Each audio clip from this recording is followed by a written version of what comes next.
வாங்க ஃப்ரெண்ட்ஸ், நம்ம வீட்டிலேயே எப்படி மாட்டுக்கால் சூப் செய்யறத தான் இப்போ இந்த வீடியோவில் நீங்கள் பார்க்க போறீங்க. நம்ம ஜெமிஸ் பாயும் சிராஜ் மஜானும் செய்யக்கூடிய இந்த மாட்டுக்கால் சூப் ரொம்பவே டேஸ்ட்டாக இருந்துச்சுங்க. நீங்களும் பாருங்க, உங்களுக்கும் இந்த மாட்டுக்கால் சூப் பிடிக்கும். ஆனால் வீட்டில் எப்படி செய்யறதை நீங்களும் கற்றுக்குறீங்க, பார்த்து நீங்களும் பயன்படுங்க. வாங்க வீடியோவில் போகலாம். முதல்ல அடுப்பை பற்ற வச்சு நல்லா கொல்லி மாட்டி அடுப்பை பற்ற வச்சுருக்காங்க. ஆமாம், இப்போ சூப்பு காலை ஒரு பேசனில் போட்டு எடுத்து இப்போ கழுவ போகிறாங்க. களி முடிச்சு இப்போ சட்டியை தூக்கி நெருப்பில் வச்சுட்டாங்க.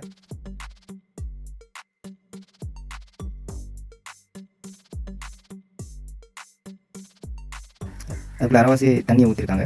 இப்போ அதுக்குள்ளே மாட்டுக்காலை ஒன்று ஒன்றா தூக்கி போடுறாங்க.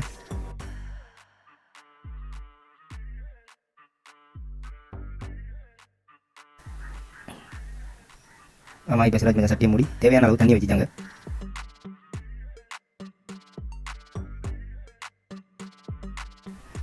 இப்போ கொஞ்சம் சீனி போடுறாங்க.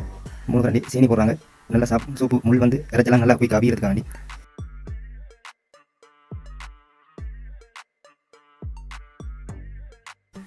இப்போ மூடி வச்சிருக்காங்க. இப்போ தான் கொதிக்கிறதுக்கு ஆரம்பிச்சிருக்கு. இப்போ தேவையான அளவு உப்பு போடுறாங்க. கருவேப்பிலை, ரம்பை, மசாலா நல்ல வாசத்துக்கு தக்காளி, கரட், மசாலா தூளெல்லாம் போடுறாங்க. இஞ்சி போடுறாங்க.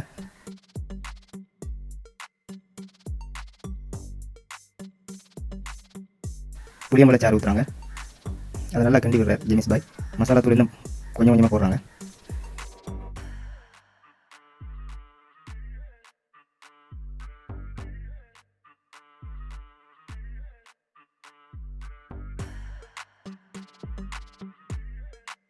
இந்த வீடியோ பார்த்து நீங்களும் பயன்பெற்றிருப்பீங்க அப்படின்னு நான் நினைக்கிறேன். நீங்களும் பயன்பெற்றிருந்தால் எங்களை வீடியோக்கு கமெண்ட் பண்ணுங்கள், லைக் பண்ணுங்கள், நம்ம சேனலை சப்ஸ்கிரைப் பண்ணுங்கள். பாய்.